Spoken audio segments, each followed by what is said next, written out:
You're listening to Huge Radio, where you get the best in today's and yesterday's R&B. That was In the Heat of the Moment from the legendary R&B trio After 7.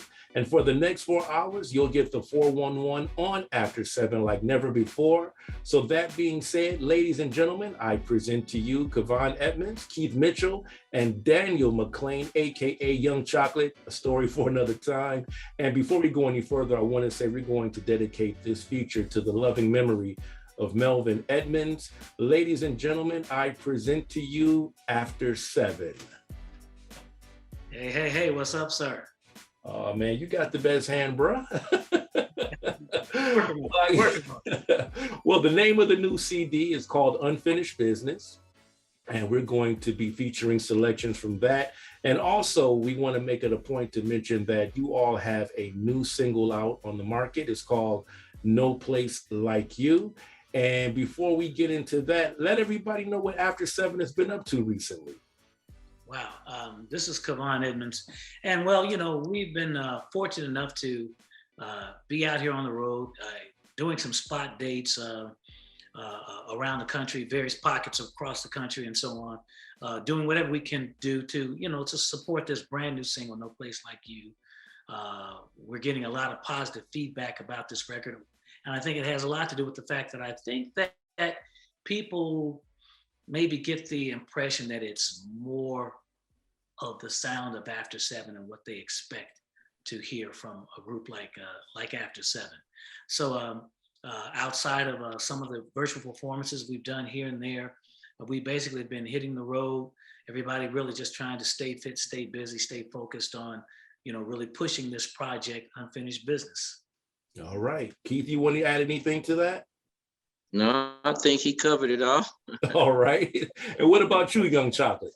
Hey, he covered it all. All right. Well, that being said, we're going to take it back to the first album. This track is called Ready or Not, and you're listening to Huge Radio, where you get the best in today's and yesterday's R&B. You're listening to Huge Radio, where you get the best in today's and yesterday's R&B, and you just heard After 7's new classic. It's called No Place Like You from their new CD, Unfinished Business. Fellas, this is a fantastic collection of music, which one has come to expect from a group of your caliber. What makes this new project unique from any other After 7 project prior? Probably the fact that we had our first guest feature with Stokely, formerly from Mint Condition. All right. He showed up on this record and wrote 2 songs. Was it 3 songs? Was it 2 songs? 2, yeah. The Day and The Sum of a Woman. And he performed on the song Today with us. That was a unique thing. And in recording that song, it was unique in the fact that we had to we were in Atlanta in a studio recording, and we were actually being produced by him by Zoom. So that was certainly a different recording process that we had never dealt with before. But, it came out well. He gave us a great song for sure. All right. Well, I tell you what, fellas, we're going to get back into some music. And what we're going to do right now is, this is an After 7 standard, if you will. It's called Can't Stop. And you're listening to Huge Radio, where you get the best in today's and yesterday's R&B. You're listening to Huge Radio, where you get the best in today's and yesterday's R&B. Now, After 7's first album was released in 1989. And as they say, the rest was history. However, I saw in an interview some years back in which After 7's success was made even more sweet by the fact that by virtue of the ages of the respective group members, that success was not supposed to happen. Now, Kevon and Keith, since you were all there from the inception, can you all elaborate on that story? Wow. Keith, you're going to have to help me work this one out here. Other than the fact that I think that we were already in our 30s, so we were all mature men working in our respective fields, if you will, different cities across the country, just, working men, being responsible, paying bills, getting to work on time. the things that probably a lot of young artists, when once given the opportunity to be in a vocal group or some sort of performance group, they're typically in their late teens or early 20s. So I think it was different. And for us to have been in the Midwest, and a lot of what was going on was happening in other pockets across the country. It wasn't happening in Indianapolis, I can tell you that. But if it wasn't for the fact for good old fashioned nepotism, which opened the door for us to have the opportunity to be signed to Virgin Records. Now, we were signed to Virgin Records sight unseen. They had never heard what we sounded like. They simply trusted on the reputation of LA and Babyface, that the product that they had in the marketplace, and they were the hot producers at the time, that if they said they had some brothers that could sing, well, we're going to sign them. And that's really kind of how it happened. I mean, I don't know that it would have happened otherwise. It wasn't a likelihood. But, you know, as time went on, I think Keith and I both have learned that there are various artists over the years who also didn't come to the party until late and had tremendous success. Bill Withers, for one, I think he might have been 32, 33 years old before he started his career. So not to compare ourselves to Bill Withers, I'm just saying, but and outside of the age. But it afforded us an opportunity that we might not have had otherwise, had it not been for the fact that my brother in LA recognized that there was talent in the midst of the three individuals who became the group known as After Seven. But no, I was just saying that the fact that we were the age, I was the age of 32 at the time when we got the call, but the number of the age hadn't really factored into whether or not we could have success, whether it would hurt us or help us. But the fact that Babyface in LA made the decision a lot easier. As we sat, I was in Chicago, Melvin was in Cleveland, Kevon was in Indiana, and we were just doing our own individual things, but we had such a passion and love for music, all three of us. That music had been such a focal point in each one of our lives individually, and of course the brothers collectively. So it was always a thirst inside of you, but we never knew the possibility of a how-to. And as a trio, we sang around Indianapolis in a lot of singing contests, gong show kind of situations. And that's what helped us to realize that we had something special, because we won a lot of those contests. But it was Face's success and LA's success that planted that seed that, wow, we could do that if we got a chance. But neither one of us were on a path to get there. It was just something that we had experience doing it, coming out of college together, but never no real path and no real effort to get to that level. So the age really didn't take a part in us dropping what we were doing, jumping on a plane, going to LA and signing a deal with LaFace and Virgin Records. Ultimately, it was really the success of Babyface in LA, and we sat and watched so many different artists that we never heard of. They get one song, number one record, one song, number one record, number one record. But we figured, hey, we get one song, who knows? It wasn't the age, but I think the age has made a factor over the time of our success, that we were mature and we took it seriously as a business and an opportunity to be able to take care of ourselves. Once we left the hands and the cradle of Face in LA, we took the opportunity as a business and we approached it as business. And that had a lot to do with our ability to sustain ourselves over the past 32 years. Right. Well, with that being said, this next track was immortalized in the motion picture, The Five Heartbeats, by the one and only Eddie Kane Jr. Here's Nights Like This on Huge Radio, where you get the best in today's and yesterday's R&B. You're listening to Huge Radio, where you get the best in today's and yesterday's R&B. That was After Seven, kicking it from their sophomore project, Taking My Time, released in 1992. Another platinum project for After Seven, if you will. Now, today, After Seven is comprised of Kevon Edmonds, Keith Mitchell, and Daniel McClain, aka Young Chocolate. And Young Chocolate, this next question is dedicated to you. Did you understand the significance of becoming a member of After Seven? Did I understand it? Yes. I'll tell you right now, I was too intoxicated with joy to quite understand what was going on. All I knew was I got a call from Kevon Edmonds, woohoo, you know what I'm saying? And, you know, I had the opportunity to finally, you know, show the world, you know, what I'm capable of doing, being an After Seven. You know, prior to that, I was a working musician, you know, making a living out of singing and, you know, just, you know, humbly doing what I can to make things work. Because one thing I've understood about this industry is if you're in it for the glory and the fame, you're bound to shoot yourself in the foot. You know, you gotta really want to be in this for the sake of being in it, you know, as a career, as a living, you know, make a living out of it. But when they came, it's funny how their story aligns with mine, because, you know, when they came to me, it was like, oh, snap, you know, this is the opportunity. Because as Keith said, all it takes is that one song and things of that nature, whatnot. But this time I get to be in a legendary group to do that and to, you know, be a part of something bigger than me. You know what I'm saying? Mm-hmm. So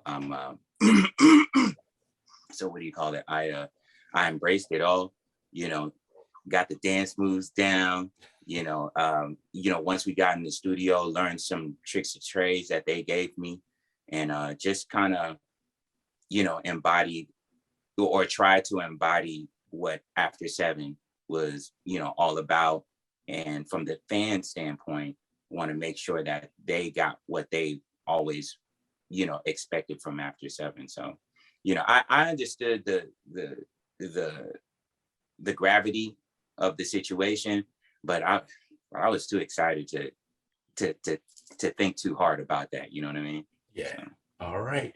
Well, I tell you what, ladies and gentlemen, we're going to get back into the music, and we'll hear from Daniel McClain, aka Young Chocolate, later on in the program. I told you we're going to get you back. Oh, God. Here's Can He Love You Like This on Huge Radio, where you get the best in today's and yesterday's R&B.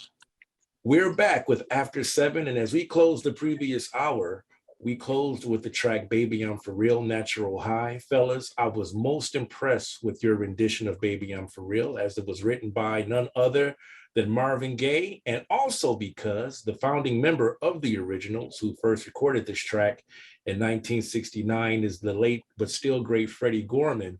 He was a very dear friend of mine, and his wife and son are close friends of mine to this day. I was actually trying to get his son on the Zoom call. I haven't heard from him yet. They're on the West Coast, so it's a little time difference thing. So hopefully he'll reach out before this is over with. But how did After Seven feel knowing that they were about to tackle a Motown classic? Wow, that was it was pretty special. Daryl Simmons, who was a gentleman who produced this record on us, and also who was also affiliated with L.A. Reid and Babyface, of course. He was the brainchild, if you will, for being able to merge the two songs, Natural High and Baby I'm For Real. And they were able to, there was a publishing issue, I think, that kind of came into play that had to get resolved. And they were able to resolve that to allow us to go ahead and do that. But to know that we were re-recording a cover song like Baby I'm For Real, which we all grew up with, we knew so very well. It was an exciting moment, you know, and it was, I think, Keith, if I'm not mistaken, that was our first cover song, was it not? Yes, it was. That was our first cover song, and it was special for those reasons in and of itself. It was our sophomore project, and well, you know, to know that we were doing something a song like that that came out of Motown, which has such an historical impact on so many people, so many listeners who are already familiar with that. And I think one of the little nuggets for us that really, really kind of made us feel beyond okay about recording that record is that we had an opportunity to share the stage with the originals one evening in Beverly Hills for a private event.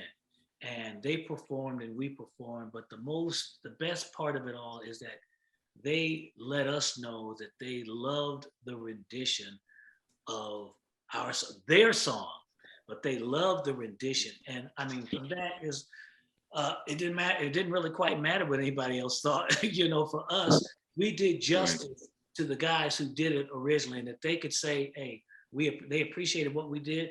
We were on high. Nothing else really mattered after that point." Right. No pun intended on the slasher that was Natural High by Bloodstone. Right. Absolutely. All right. Keith, would you like to add anything to that?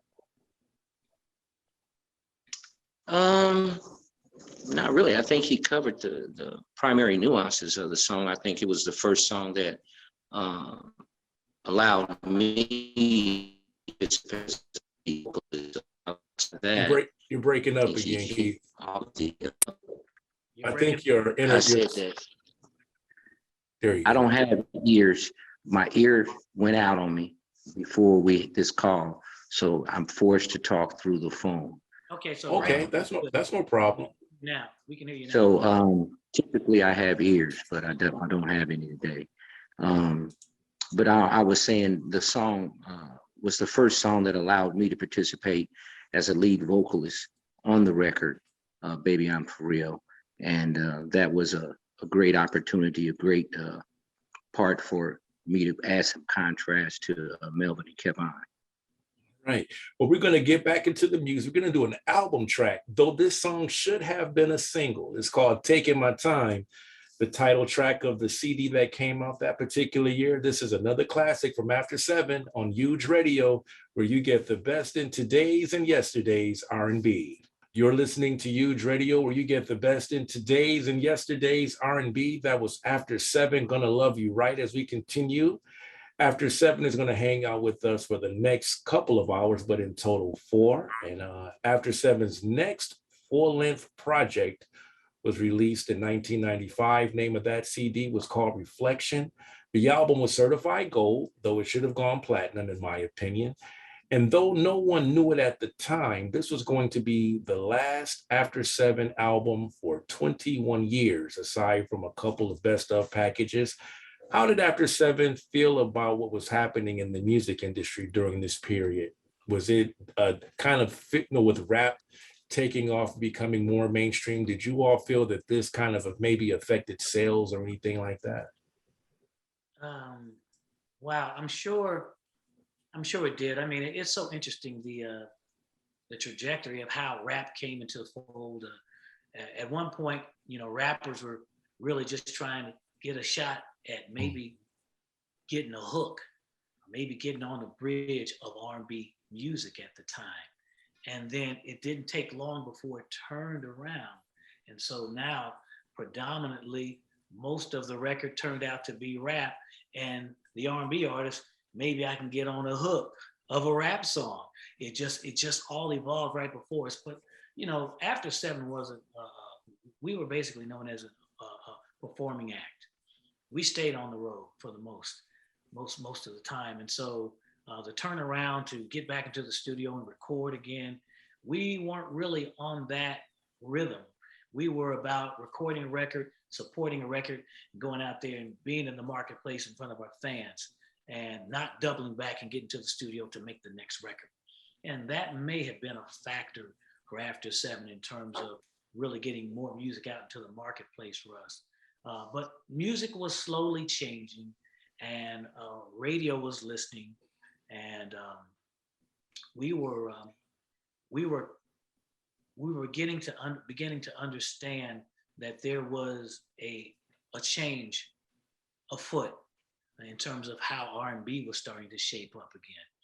And what we were doing was a little bit different from where R&B music was going. And so they were beginning to skew younger R&B artists, for one, and they were also beginning to skew solo artists. I think it was the introduction of where a solo artist was stepping into that realm and really kind of standing and delivering on their own. So we were painfully aware of it, so much so that at the time when, as you said, we didn't know that this was the last record, but it became evident that when we were free to leave Virgin Records and to seek perhaps some other opportunities debt free, mind you. Not that we were carrying debt, but that we had the ability to go out here and shop a deal to anybody who was interested. The truth of the matter was, the kind of music that they felt that we were doing was not in stride. It was not in pace with where they felt R&B was going. So there was not really any takers, even though we didn't carry any debt. And that really kind of, I think, pretty much forced our hand into realizing, hey, where can we go if there's nowhere to go? Is pretty much, I think, what kind of took us down this path of, hey, maybe it's time to tie it off, for a moment. All right. Okay. We're about to get back into some music, and we'll be definitely discussing more with After 7. But right now, here's Till You Do Me Right on Huge Radio, where you get the best in today's and yesterday's R&B. You're listening to Huge Radio, where you get the best in today's and yesterday's R&B, another After 7 classic. In fact, this is in my top 5 category. You just heard Damn Thing Called Love. And a lot of things about After 7 impresses me personally, just an observation. And though, Kavan, you did touch on the word nepotism in terms of how After 7 was introduced to the industry. But one of the things, and again, from my observation, that always impressed me is the fact that you all never really played up on that relationship, if you will. After 7, to me, always been that group. I guess you can call it in a good way. There was always that white elephant in the room, but it just seemed to me that After 7, you, Melvin, and Keith always just tried to forge a path on your own. Yeah, the relationship with the Babyface was obvious, but the music and the presentation of After 7 was so far away from Babyface, if you will, was that a conscientious decision on the group's part to forge that path. The both of you, Keith and Kavan. Well, this is Keith again. I don't think that it wasn't a methodical concept that we wanted to pioneer. It was the fact that Babyface in LA and Daryl Simmons, they had put together a label, LaFace Records. And that required an immense amount of attention. And for them to have the time to work with us, even though it was family, we're on Virgin Records and they're starting LaFace Records. So, it was just a natural thing that we understood that their priorities had to be there, where they had made a tremendous obligation with Arista Records to support, their venture. So that left us to kind of begin to fend for ourselves and to go out and bridge relationships off of the success of that first album. We worked with Randy Rand and Dallas Austin on that next project. And Daryl, lent his hand back in when he had time to as well. So, it was just something that, like I said earlier in another question, was that, we were very business minded about our approach to the music industry. And so it didn't take a long time for us to figure out we got to start making some decisions on our own, and that we're going to have to find great music. And, we had a great label. Virgin Records were really committed to us. They might not have been the perfect home, but they were a great home because they were willing to spend money to widen our ability to have success. through their label, and they spent a lot of money.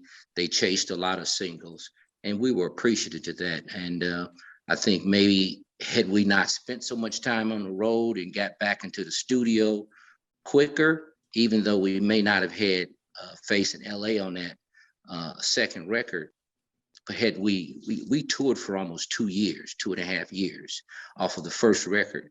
And a lot of that was because Al Heyman supported us, loved us, thought we was kind of like the best opening act in the business. And so we went from the Chitlin circuit to MC Hammer, to Regina Belle, to the Whispers, to Gladys, Smokey, Whitney, Patti LaBelle, Frankie Beverly. So it was just a host of artists that came we'd finish one tour, have 2 or 3 weeks off, and somebody else would pick us up. And we did that constantly for almost 2.5 years. So it kept us from running back into the studio. And so there was a big gap of time where we didn't feed the giant, and the giant is more new music. So that could have been a factor. But overall, it wasn't that, the family just dropped us off at the corner and left us. They had obligations that forced them to pay more attention over there. And we had a great home with Virgin Records. And it worked out for the best, because we wouldn't have gotten into this business if it hadn't been Virgin Records, and they were committed, and we're still here. So when you look at the totality of it all, I mean, to still be in this business 32 years, still releasing new music, and still finding a way to develop relevancy in 2021, I think we made some good, sound decisions. Right. I was going to just add briefly, though, too, is that, when that all happened, when they had made that decision to broker a new venture with Arista Records and Clive Davis, for us, it was a coming of age for us, even at the age of 30 plus years old, that we're kicking you out of the nest. So flap your wings, you must learn how to fly. Go get it. And that was basically what it was for us, was to go out here and learn how to fly. But at the same time, I think what was key for us is that we were also very mature individuals. We were grown men. And that conscientiousness that we had about us figuring it out on our own wasn't far from who we were. So it made sense at the end of the day. Now, had we been 19 and 20, we might have been, flailing and not figuring out how do we go from here to there. But because, when you live life and you face various challenges and so on and so forth, you know how to, if you trip and fall, you pick yourself up, dust yourself off, and you keep moving forward, one foot in front of another. And I think that's basically kind of what happened with us to keep the ball moving forward. So at the end of the day, as to Keith's point, we're fortunate to still be here today and creating new music as a result. All right, well stated. Well, we're going to get back into the music, and we're going to kick this thing off with How Do You Tell the One on Huge Radio, where you get the best in today's and yesterday's R&B. You're listening to Huge Radio, where you get the best in today's and yesterday's R&B from the new CD entitled Unfinished Business. That was After 7 with No Place Like You. Now, this is a question collectively for everyone. How did this particular track come to the group attention, and what has been the response thus far? For No Place Like You? Yes. Wow, this is Kavan. Wow. Everybody knows this story, so any one of the three of us could tell you this story. It was a track that we heard. Let me start with it. There were the writers who were the main writers of this song, which was Felly the Voice, gentleman who helped to write a good portion of this album, along with a guy named Judd Benjamin. Right? You got that right, guys? Yeah. And so we were actually finishing up doing one song, and we're heading out the door, and Damon got on the keys or something, didn't he? Did he start to play? Or yeah, he started playing the keys. He got on the keys. And he started to play something, and as we were walking out, I was thinking, before he did that, I said, "Hey, don't you remember that that tempo that we were talking about doing that had that 3/4, is that what it is? That 3/4? 6/8. 6/8. 6/8. There you go, Danny. Thank you. That 6/8 tempo, which was similar to the Baby I'm For Real tempo. And I said, do you remember that? And he said, okay. So he started to play it, and Judd started to sing a melody over that. And we thought, oh, yeah, we need to get this on this record. So we left that night. We came back the next day. They had cut, not only did they cut the track, but they wrote the song the next day. Now, typically for us, you know, we live with the song. That's been our standard operating procedure over the years, is to have a song, kind of demo it for a night, live with it a night, come back and kill it the next day. But we were on the fast track. And so they wrote that song the next day, and we were singing that song the next day. So in my world, now for Danny may know something else. Keith, I think Keith and I, we kind of build a little differently because of our experiences in the past. You know, we want to live with that thing. I want to take ownership of it so that, you know, it gets in you. But we really didn't have that opportunity. This song was just something that felt really good from the moment that we heard it. And then when they did when they sung that melody over it with the lyrics, it was like, we got to do this song. And I knew what part I was going to sing, because Danny was up there doing some hieroglyphics vocally that I knew that I was not going to do. So we had to leave that alone. But it just felt special. It felt like a very special song from the moment that we heard it. And that's my spiel. So I'll let everybody else say what they got to say on it. But that's how it felt. That's how it hit. Danny, Keith, either one of you guys. Yep. Hey, Shucks, I'll say, it's exactly like what Kevon said. We was in the studio, we was about to walk out. Judd Mahoney was there with Damon Thomas. And, you know, Damon just got a little excited. He's just like, what y'all think about this? Of course, he had brought it to Kevon's attention a little earlier. So, you know, immediately Kevon was like, yeah, you know, we need to do something with that. And like he said, the next day we came back in, the song was done. Felly, the voice, you know, he you know, helped to pen that.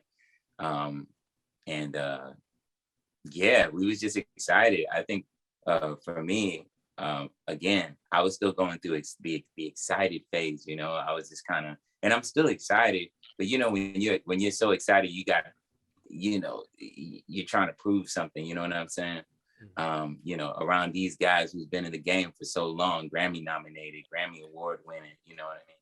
So got in the booth and gave them exactly what everybody was, you know, expecting or looking for. And I came out of there sweating bullets, boy, but it felt good knowing that it was cool. And yeah, man, you know, it's funny, right? Because you hear a lot about that magic that happens in the studio, but that night I got to witness it, because after we were done recording, everybody was sitting down, we was all listening to it. There were a few people that came through, whatever, just to see, you know, just to say hi, but they ended up staying themselves because they were like, whoa, this is a really good song right here. We just kept playing it over and over and over again. It was like, okay, guys, it's 1 o'clock in the morning. We got to go home. But yeah, that's how I remember how we put the song together and the magic that happened in that song. What about you, Keith, man? Then all I simply said was that the video is doing amazing at YouTube, over 10,000 views, 2 days up on YouTube. And people are giving us some amazing comments about the song. So it's a magical presentation. I mean, I'm not just saying it to gas nobody up. I mean, the only other time in recent memory that, you know how you hear a song and you just feel a certain type of way? The only other time that a record has kind of touched me like that was when I heard Johnny Gill's Soul of a Woman 2 years ago, and I had a conversation with him, and I said, bruh, I said, if this record don't go number one, it's no fault of yours. It will definitely be the fault of radio. And that record actually did go number one in June of 2019. And my logo, my station logo was in the thank you that rolled out, from Johnny and his team. So that being said, if this does not go number one, it is of no fault of After Seven, because you guys definitely delivered the goods. So number one, we're going to get back into some music. It's called I Like It Like That. You're hanging out with Huge Radio and After Seven on Huge Radio, where you get the best in today's and yesterday's R&B. You're listening to Huge Radio, where you get the best in today's and yesterday's R&B. We're back with After Seven, and the last musical selection we all heard was After Seven's rendition of the Hall & Oates classic, Sarah Smile. I was actually 8 when that came out in 1975, from the very best of CD that was released in 1997, a most transitional year for the group, which was now a duo following the departure of Keith Mitchell. Keith, what prompted your decision to leave the group? Well, I think that was around the time I had started a restaurant business in Atlanta, a barbecue restaurant. And during that period, I think we were kind of like on a hiatus.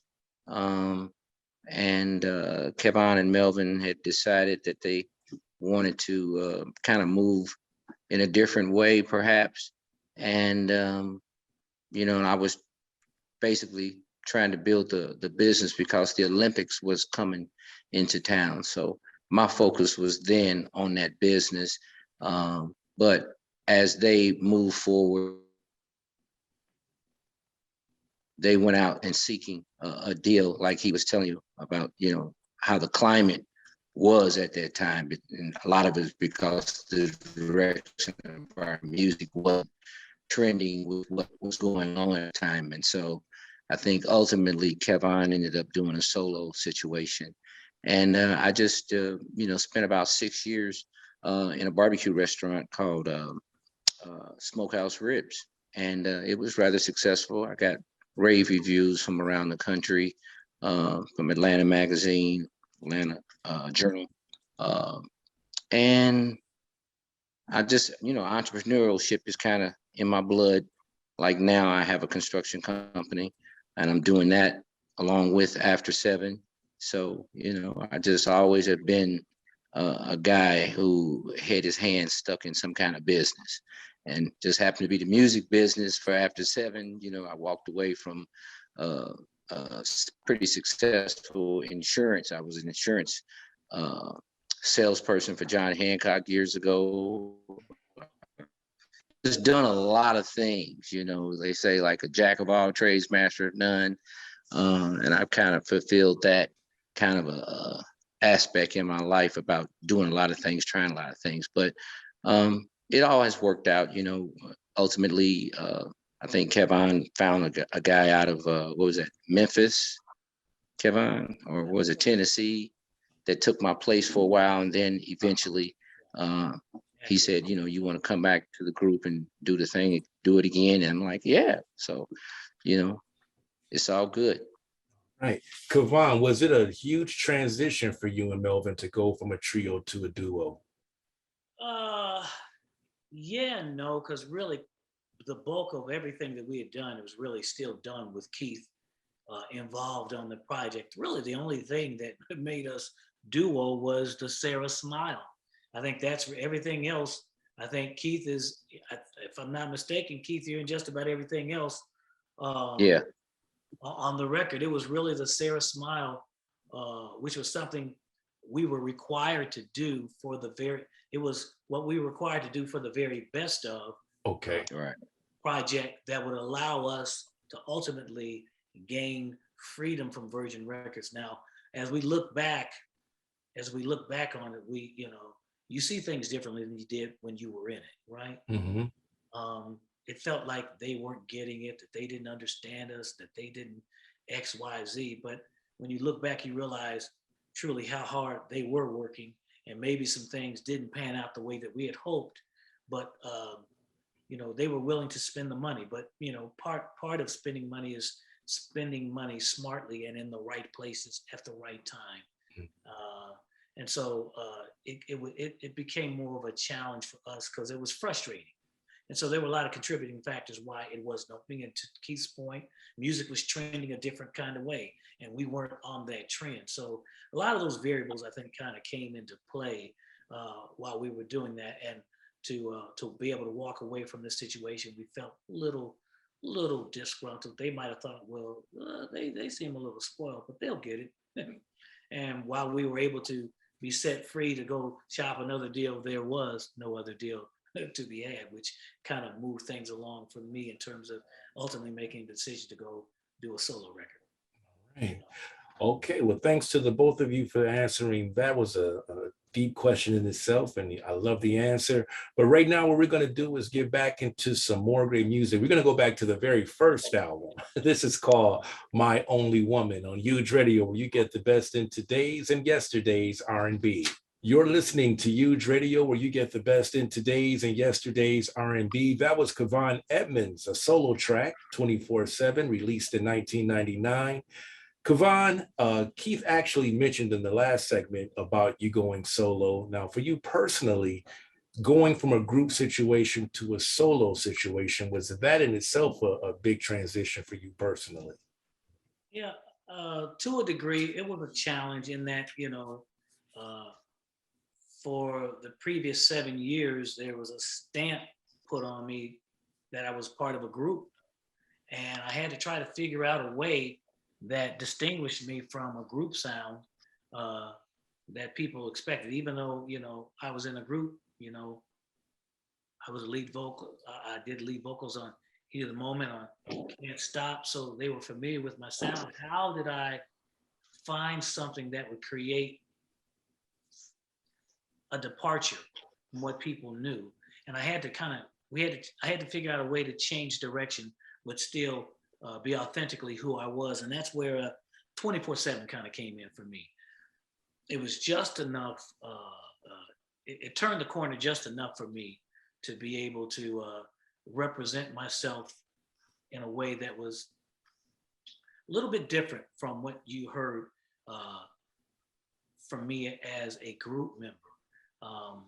One of the freedoms I think I was able to enjoy at that time, real talk, was that, you make a decision, the decision is done. It was not necessarily a democratic, process. A choice was made and choice got done, and boom, you keep it moving.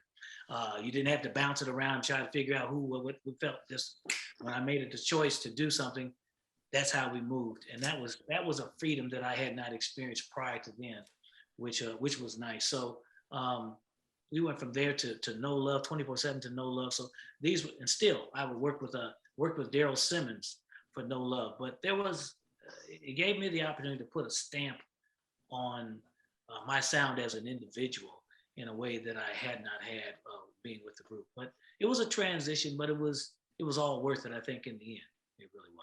All right.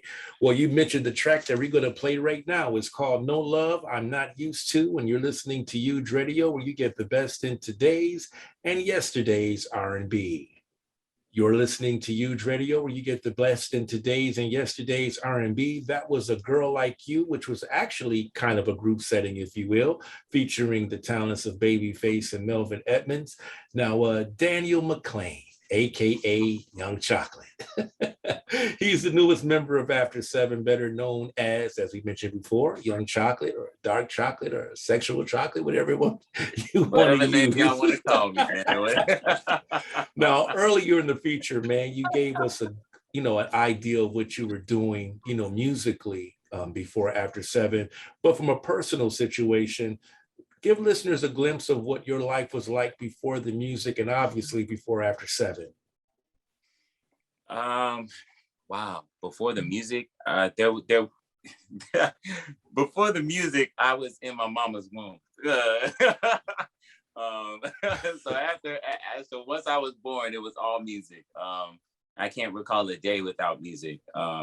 But you know, I will say that before After Seven, I had considered myself, you know, a working musician, you know, just try to make a living out of this gift that God gave me, you know, and put some purpose behind it.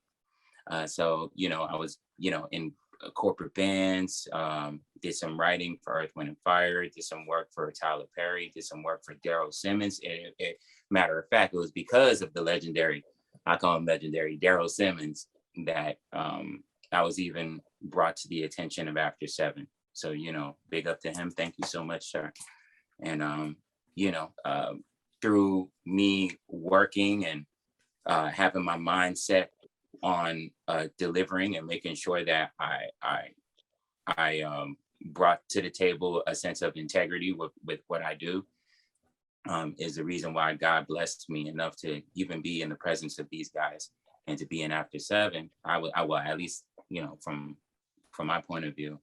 And you know, shucks, and here we are. I just kept putting the pedal to the metal. I had faith. I kept working hard, and you know, I was blessed with such an opportunity, and that's why I'm here. All right. Well, you know what? I want to add to that. This wasn't originally written down, but this is for both Kevon and you too, Keith. How has Mr. McLean's presence impacted After Seven in your respective opinions? I think that this is Kevon. I think that Danny brings an authenticity to the group and a great energy. He's definitely I think he's a special vocalist. He's real with it. He's passionate with what he does. He brings a great energy to the group. It's a great image as well. I would say he's a perfect fit. He's really a perfect fit. One of the things that Mr. Daniel Young Chocolate McLean didn't share with you is that you know, his formal education, you know, that, you know, he didn't share with you his schooling and all the things that he did prior to. You know, he was a graduate of Berklee School of Music. So, you know, therein lies a foundation, I think, that was kind of put in place to help, you know, really support what is, I think, a natural talent and ability that he has, that he brings to the table. But when you see someone who's a journeyman, who's been doing this as long as he has, so for people who don't know, when you're in a corporate band, it's not like you get up there and you sing for 35, 40 minutes. You have 3 hour, 4 hour,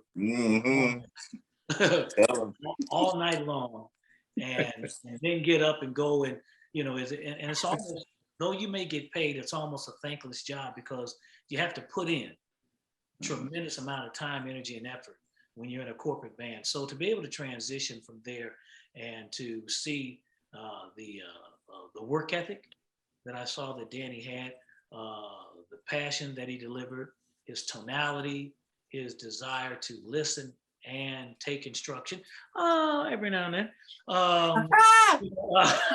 You know, he fit for this group. He was the right guy at the right time for After Seven for what it is that we're doing right now. Would you agree, Mr. Mitchell? I know you got some more things to share. I totally agree. He's the right person, the right time. His sensibilities about the dance to go along with the musical, which makes a performance of being an entertainer. He had those nuances covered. And he has a phenomenal voice. He has his own sound. So he brought, you know, a lot of people say, you know, as you look at the comments on YouTube, people will say different things. Well, he's not Melvin. No, he's not trying to be Melvin. No one could ever be Melvin Edmonds. Melvin's style was just phenomenally unique. His approach to singing was unique. But what Danny brings is a wealth of voice, of presence, emotion. He's learning to tell the story because he can bring it home, he can sell it. But the part that he had to learn to conform his talents to what After Seven had birthed into the world was being able to tell the story. And with each presentation of the songs, as you begin to listen and get into Unfinished Business, you can see how his growth, and it was an easy transition for him because of his background, because of where he's come from with the voice and training. But he's unique, and I think over time he's going to have a lot of success in the music business. Keep his nose clean. Don't let them girls, take you down the wrong road. But no, he's honestly a focused young man. He's about the business of After Seven. He's about the business of singing. Awesome. But I was just joking with you. All right. Chocolate. Well, that being said, let's get back into some more music. Again, we want to feature the new track. It's called No Place Like You, and you're listening to Huge Radio, where you get the best in today's and yesterday's R&B. You're listening to Huge Radio, where you get the best in today's and yesterday's R&B. Title of the track you just heard is called Truly Something Special. It's yours truly, Eugene Brown, and After Seven. And as I mentioned in the opening of this feature, we're going to we are dedicating this feature to the loving memory of Melvin Edmonds, an integral part of the After Seven legacy. And if I want to touch on something a little bit more personal than what we've, addressed before. Melvin Edmonds, of course, did make his transition. Most of the fans, myself included, was completely shocked. No idea that he was ailing. So I guess the question that how I want to present this question is obviously from a personal perspective and the continuing legacy of After Seven and Melvin not being here in the physical sense, and also personally, what was that like, that your brother was not going to be, or was no longer here? I mean, I know from a fan's perspective, it was like, I had kind of lost a member of my family, being that After Seven is so, near and dear to my heart. I can't imagine the feelings that you guys had in the midst of all of that.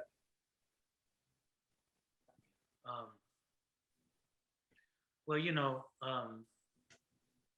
it was a very, very painful, a hurtful thing to,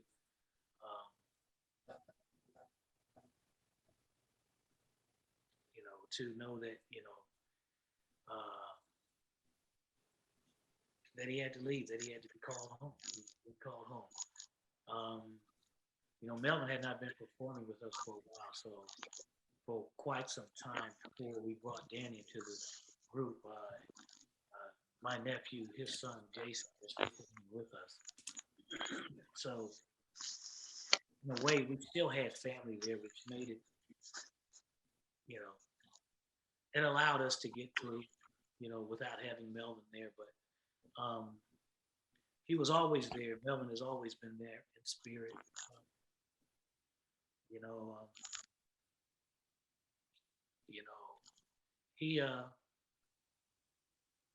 He let me know that he was okay. He was okay. He was okay to go. That's what he let. I didn't really get the conversation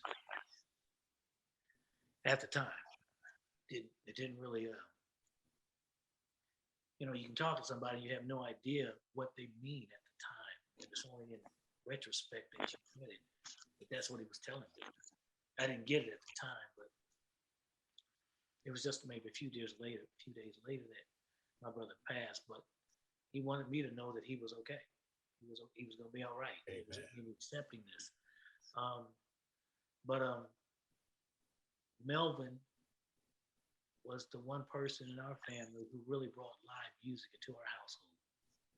He had such a passion for live music. I mean, we heard music all the time, but no one really thought about performing live until we saw Melvin was an example of what it was that we wound up doing. Myself and Kenny both, saw Melvin up on stage at the age of 15 to 16 years old, front man of his own band. So it was in his spirit. Everything about Melvin exuded music.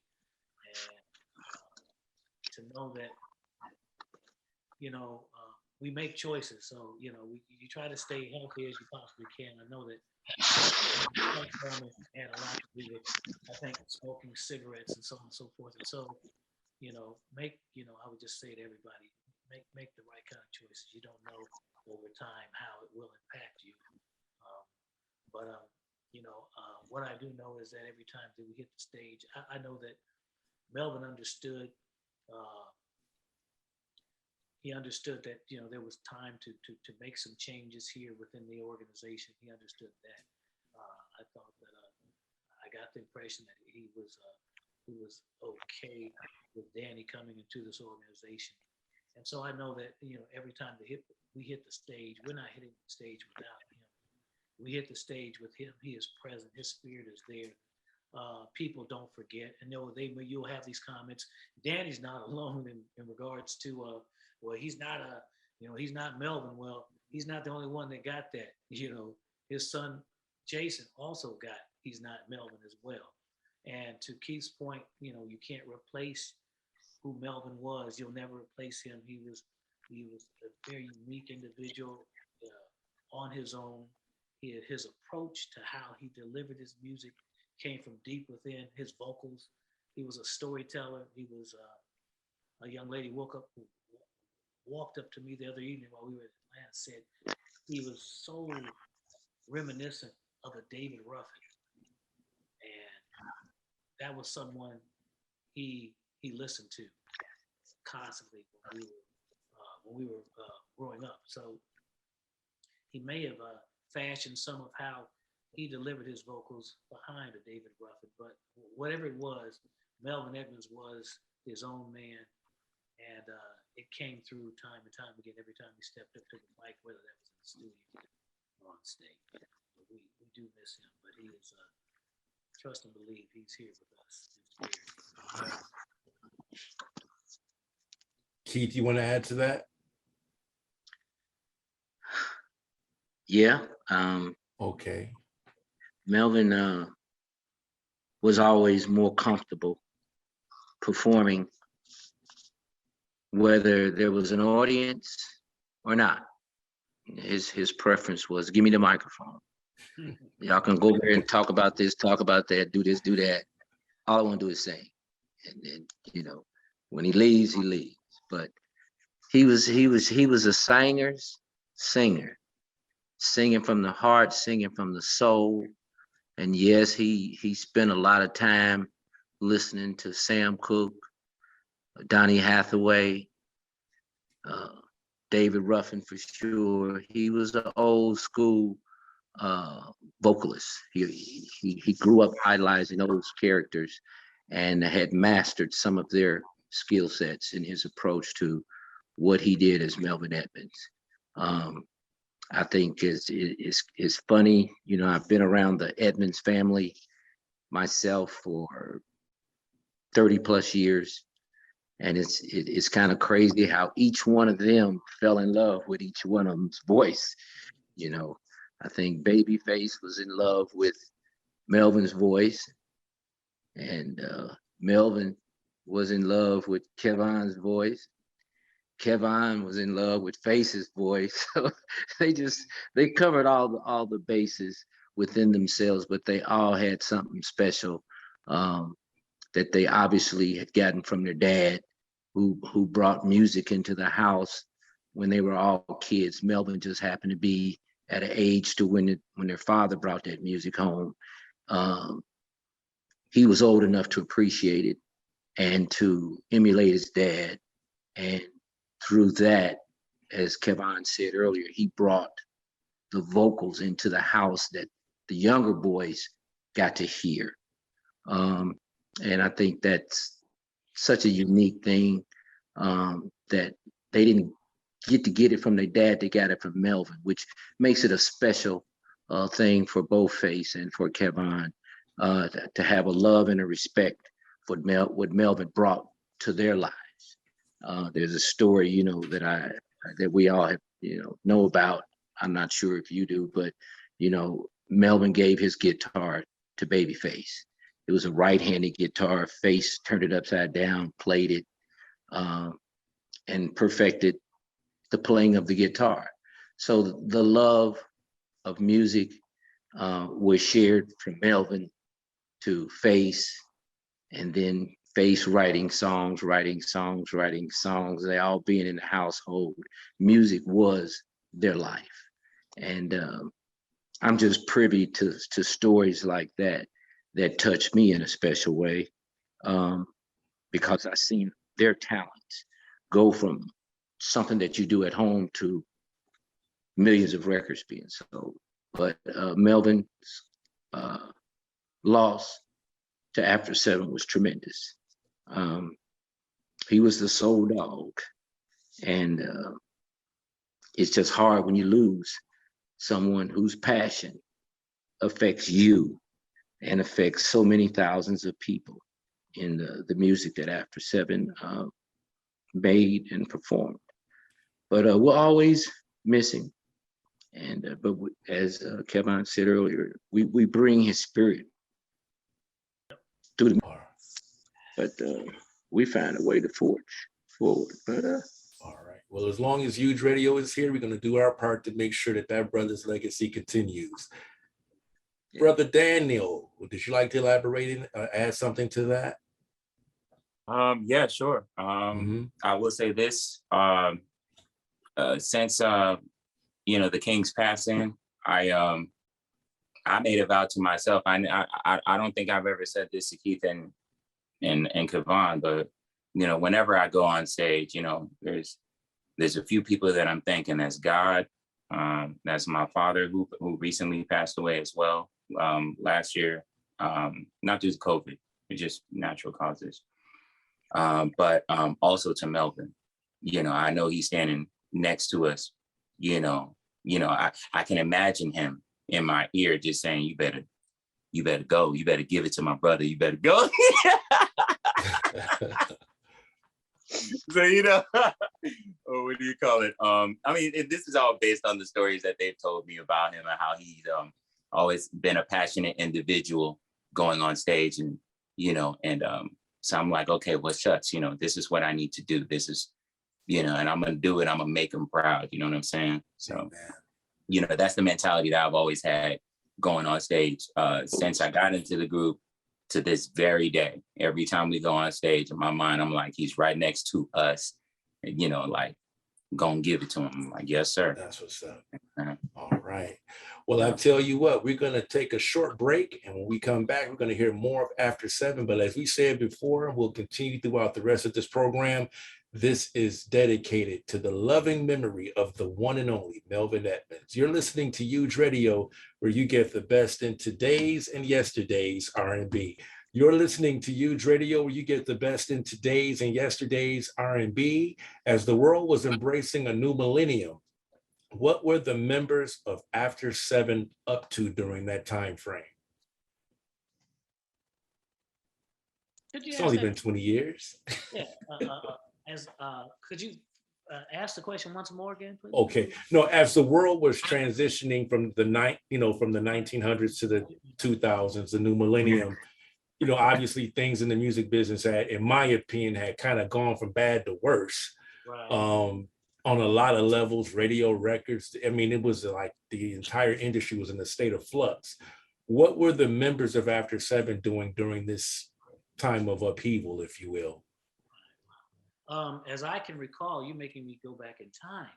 As I can recall, I think during that stage, as we moved, I was still doing some of the Kevon stuff, but then we kind of began to transition back into live performances with After Seven. Isn't that right, Keith? We started to go back and start doing live performances track-wise. We were doing track shows, I think is what it was, during that time frame. As we moved on through 2000, 2007, 8, or whatever like that, I'd done another solo record called Who Knew? And that was in 2009. So once again, it was another 7 years, if you will, 8 to 7 years before the opportunity presented ourselves to get back into the studio and do a After Seven record. Now, what I'll share with you is that in all of that time, it was an unspoken understanding between Keith and myself about the fact that we could not fathom seeing ourselves recording a record absent of Melvin. Now, Melvin, through all that period of time, really just, wasn't interested in recording anymore. He had just kind of hung his hat up and said, hey, later for that. But finally, in 2015, we talked about it, we discussed it, and much to our surprise, he was willing to be open to recording a record again. And we couldn't believe it, for one. But, in 2000, from that period, I guess for him, from 1996 all the way to 2015, there was that gap where he wasn't doing anything vocally. And to have him say, hey, push the button, I'm in. It was like, we couldn't believe it, but we jumped on top of it because it was a rarity for us. And that's when we began the process of recording the album, Timeless. But we didn't start out recording an album. We started out recording a single. And that's kind of where we started. It evolved into an album. You're listening to Huge Radio, where you get the best in today's and yesterday's R&B. This is actually going to be two separate questions, but I think I can combine them.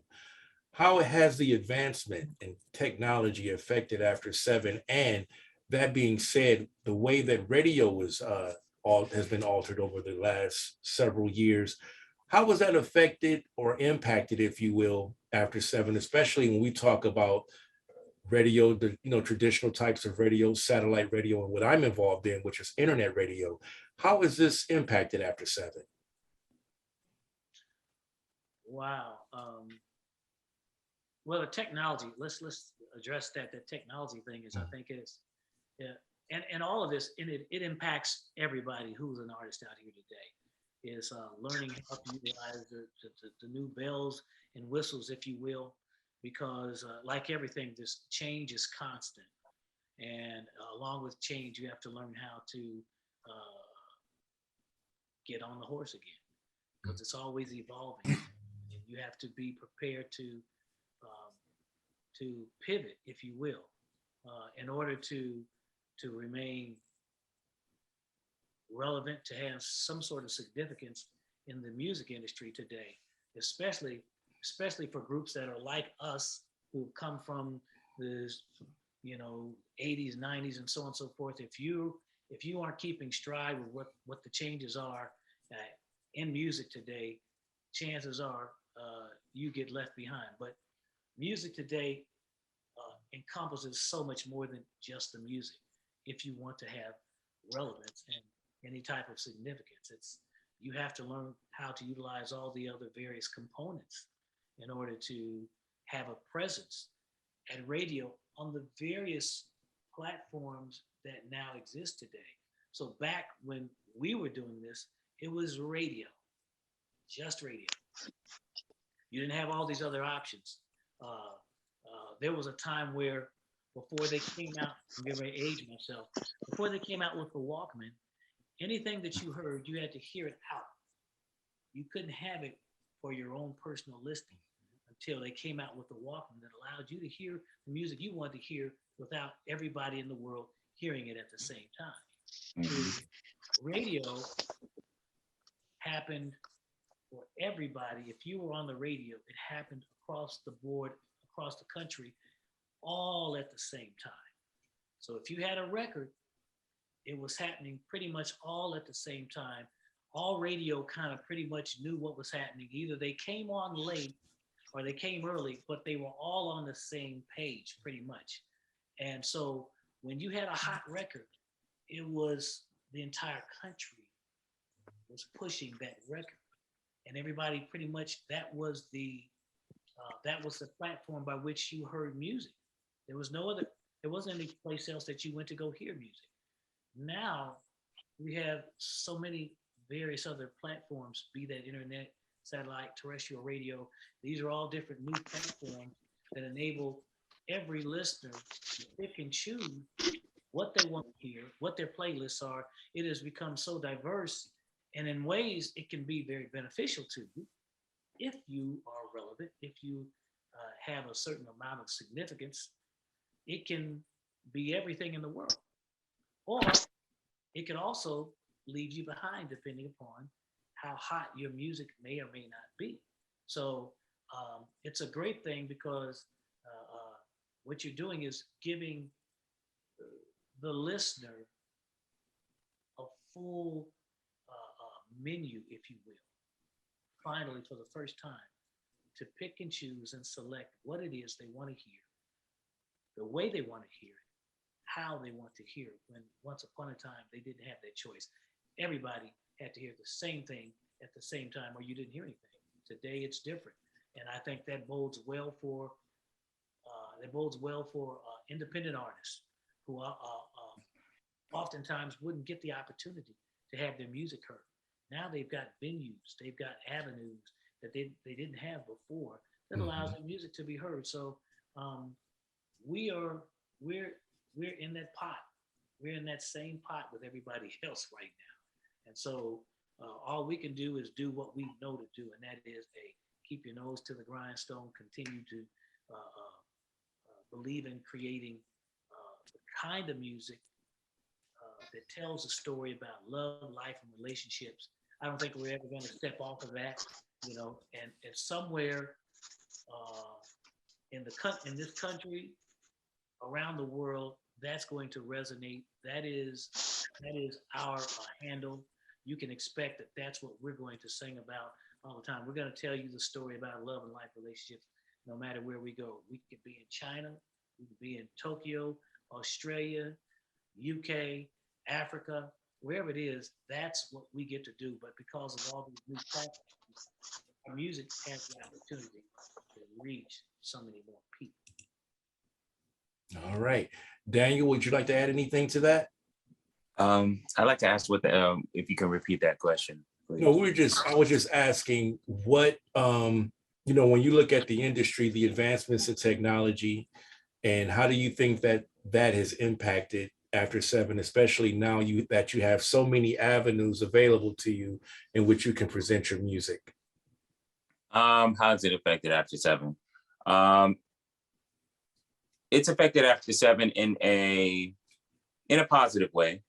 As Kavan said, there are many things that aided in the success of After Seven in the past, as of the same thing now.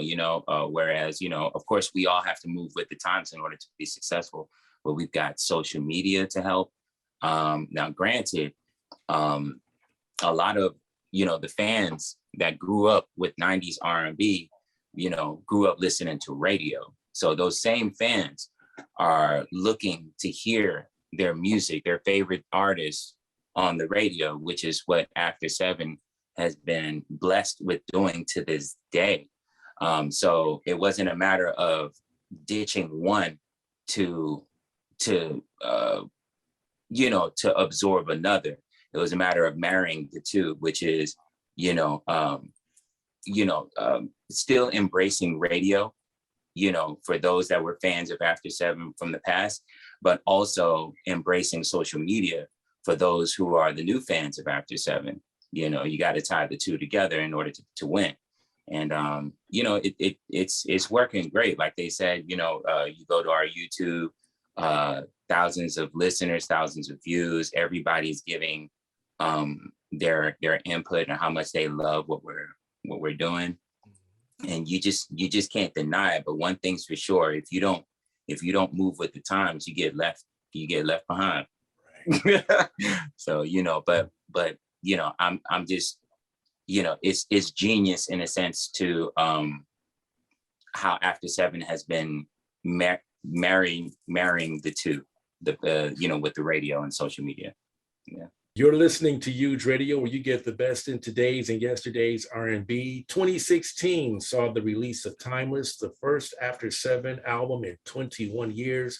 Were you guys surprised by the response of this project, being that it had really been so long from the Reflections album to now, granted, there was definitely that foundation for After Seven, but being that there had been so much that had changed in the business, taste, and all of that good stuff, how did you all feel to know that you still had those diehards out there?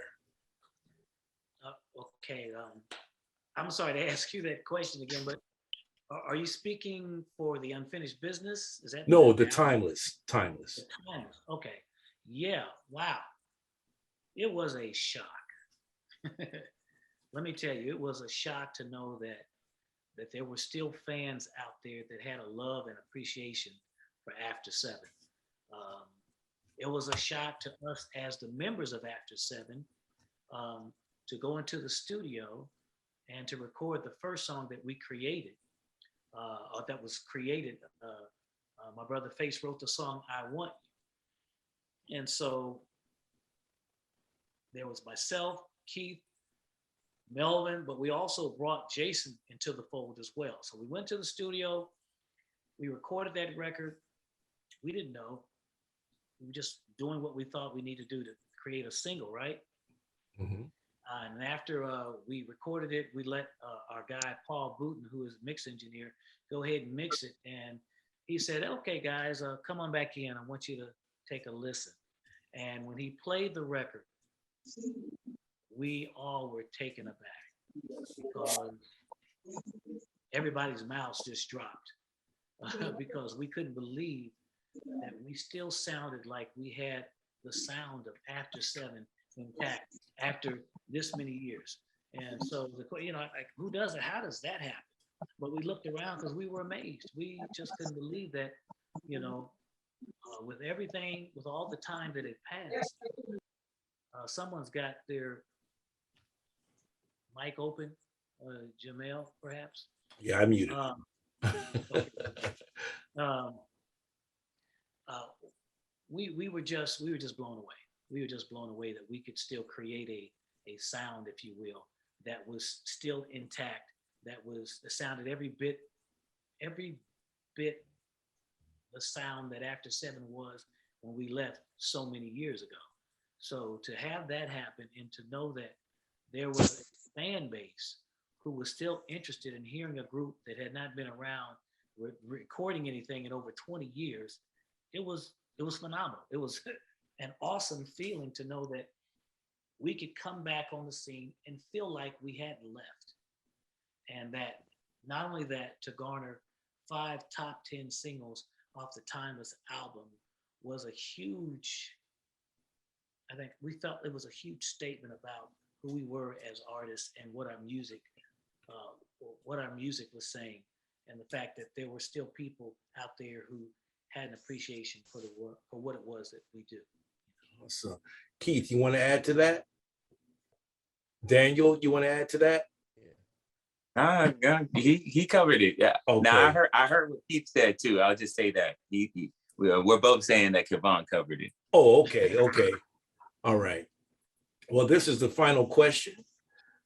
It's 2021. I shouldn't say it like that because I might want to use this later. The name of the new CD is called Unfinished Business. It's doing some great things, some phenomenal things. Fellas, After Seven, as Kevon stated in the previous segment, still has it. And Daniel, you're a great addition to the group. If both of you, or Keith, if you can join us, if you will, how do you guys feel about this project and what do you see in the foreseeable future for After Seven? No, I'm just saying, I'm hoping that we garner a #1 record with No Place Like You, which could position us for perhaps a 3rd single and give us the kind of success with Unfinished Business that we expect it to be. All right. And I'm with Keith on that one. That's a long-awaited dream of mine, considering I've never been on the charts, previously, before After Seven. So this right here is what I've been praying for, not so much for me, but for the group itself, to succeed, to gain more followers, to gain more fans, and to definitely hit that #1 spot on the charts. and you know, just to let cats know that we mean business with unfinished business. Right. Kavon? Yes, and to big ups to Mr. Eugene Browning. Ah. Right? Hope he knows he's a man who knows what he's talking about, because you said if we don't hit a number one with this one, it ain't got nothing to do with us. But our hope is, our hope is that, yeah, that this No Place Like You will take us some other places that we have not been in a while, namely getting a number one as a single. But as far as this project, Unfinished Business, it's exactly kind of pretty much what Danny has said. There is unfinished business that After Seven has to still address, and that is to continue to spread the sound of After Seven to the fans, not only the fans that we have, but new fans, hopefully, as we continue to grow. We're not through by a long shot. We're just really blessed and fortunate to have had this opportunity in the first place to come out here and create some fresh new music, especially in these times. But we're hopeful that not only will this record do well and pave the way for us to release more music in the future off of this Unfinished Business album, but that we fashion ourselves as a group that hasn't necessarily given you the best of what we have yet. And in short, what we're saying is there's still, that we are who we are, but there's still more to come. So we're excited about the future, about the possibilities. And I think that fans will see over time. There's nothing like good, hard work, to have a good, strong, hard work ethic, which is what we have. We grown men, we out here doing what it is that we love to do because we get to do it. And so I think in the end, I think that's all going to pay off. It's paving the way for something more to be added on to the story of After Seven. All right. Well, as I like to tell, groups that definitely mean a lot to me personally and near and dear to my heart, if it's anything that we can do here at Huge Radio for After Seven, you're just a phone call away. It's done. I love it. Thank you. All right. Well, fellas, thank you so much. Again, I appreciate your patience. I had no dreams that this was going to take as long as it did. I was only looking at an hour. So again, I appreciate your patience. And again, have a blessed one and nothing but continued success for After Seven. I appreciate you guys. Thank you. All right. Enjoy the rest of your day. And again, if there's anything I can do, just reach out. It's done. Got you. Thank you. All man. right. You're more than welcome. Thank you all.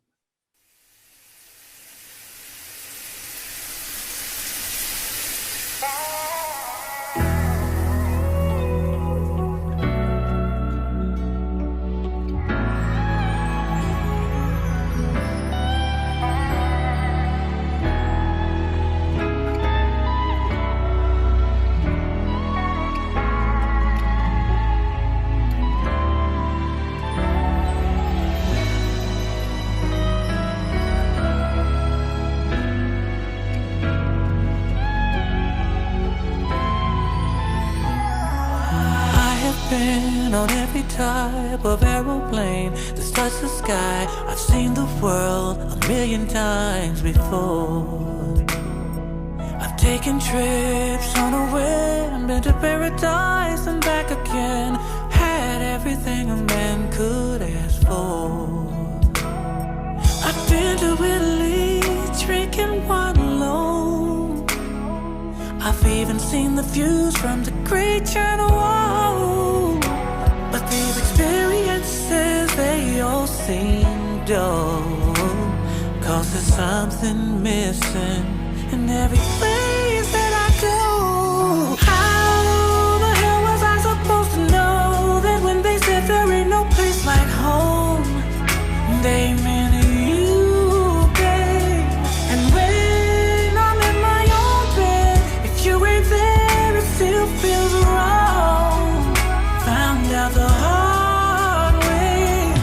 Even if we're in a hotel room, I know the truth. They say ain't no place like home, but really there's no place like you.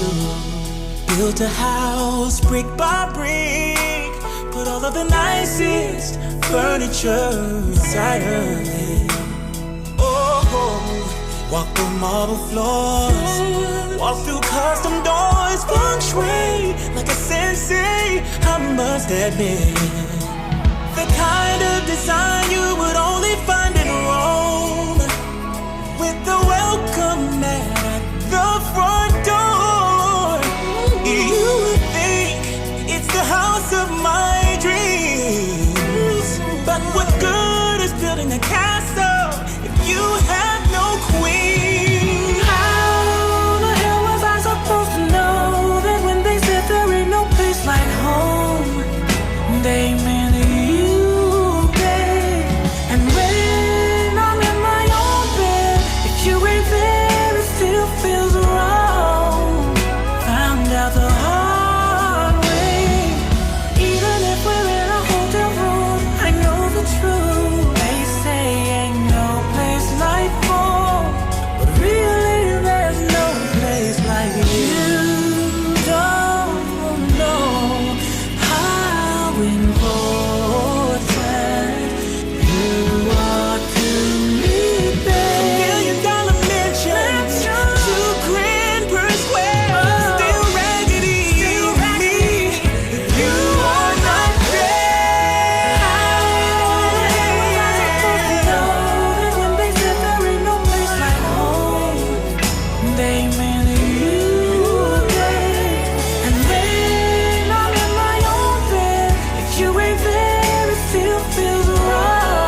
It's not that I don't need you here,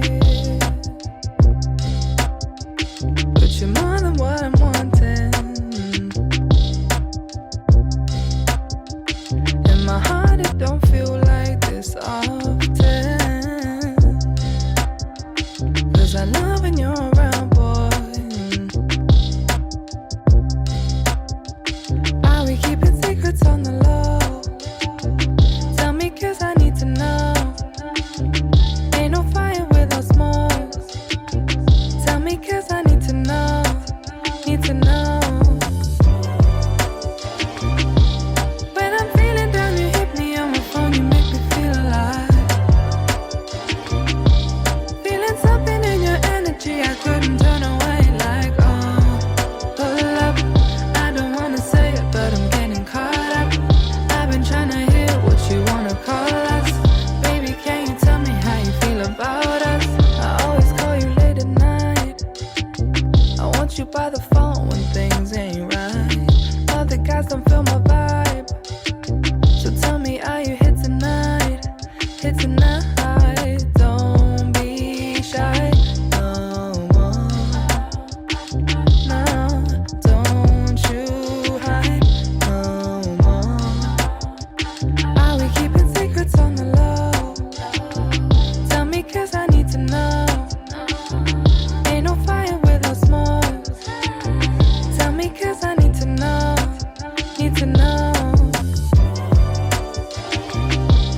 When I'm feeling down, you hit me on my phone, you make me feel alive. Feeling something in your energy, I couldn't turn away. Like, oh, pull up. I don't wanna say it, but I'm getting caught up. I've been trying to hear what you wanna call us. Baby, can you tell me how you feel about us?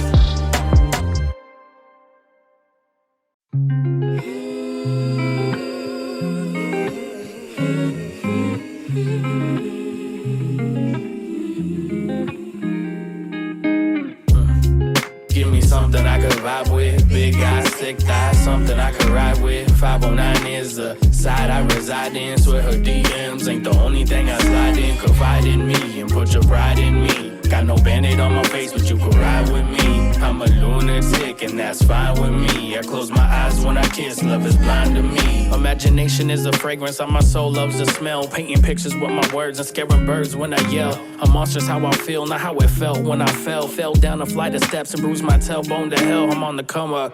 Hey, and the come up's coming well. I got racks in the bank, but still eating Taco Bell. I'm a lost cause. My cheerleaders lost their pom-poms. No GPS, where I'm headed, it's in God's palms. No Navi, feeling savvy, but I'm anxious. Wanna help people badly on the road to being famous. A lot of pit stops, a lot of feeling of complacement. Feeling like a bad doctor, cause I'm losing all my patience. I used to nurse hangovers, now I work these stages. I look into the crowd and see a bunch of perfect faces. From drowning in depression to swimming on vacations. The story of my life, I'm just skimming through the pages, look. Give me something I could vibe with. Big eyes, thick thighs, something I could ride with. 509 is the side I reside in. Swear her DMs ain't the only thing I slide in. Confide in me and put your pride in me. Got no band-aid on my face, but you could ride with me. I'm a lunatic and that's fine with me. I close my eyes when I kiss, love is blind to me. Was picture perfect if the picture isn't perfect? It's sunny outside, but I'm just peeking through the curtains. A nervous introvert kid just working on his verses. I hope this page will make a wave or maybe serve a purpose. For those that need, my toes will bleed. For these dreams that I chase, my soul is free. I rose to be a rose in these concrete days. Sprouted from cracks, they outed and doubted my raps. Nowadays I'm shouting from a mountain that's surrounded by daps. And hot girls, and these pigs think I got pearls. They wanna make their way on my list, I am not Earl. I'm more like Randy, keep the 4-5 blame me. Cause these haters think I'm trash but can't ignore my branding. I'm on the road and I'm traveling, my fan base expanding. I can't pace myself, this rap race is demanding. I need to chase some help, a solid base of understanding. Feeling like a waste of space where I can't face my family. I'm sorry, but this sounds like the perfect letter. We could both light a match and we could both burn together. I'm as frail as a sail facing unsure weather. But if your face was a sun, I could be sunburned forever. Give me something I could vibe with. Big eyes, thick thighs, something I could ride with. 509 is the side I reside in. Swear her DMs ain't the only thing I slide in. Confide in me and put your pride in me. Got no band-aid on my face, but you could ride with me. I'm a lunatic and that's fine with me. I close my eyes when I kiss, love is blind to me. Give me something I could vibe with. Big eyes, thick thighs, something I could ride with. 509 is the side I reside in. Swear her DMs ain't the only thing I slide in. Confide in me and put your pride in me. Got no band-aid on my face, but you could ride with me. I'm a lunatic and that's fine with me. I close my eyes when I kiss, love is blind to me. Vibe with me. Ride with me. Vibe with me. Ride with me.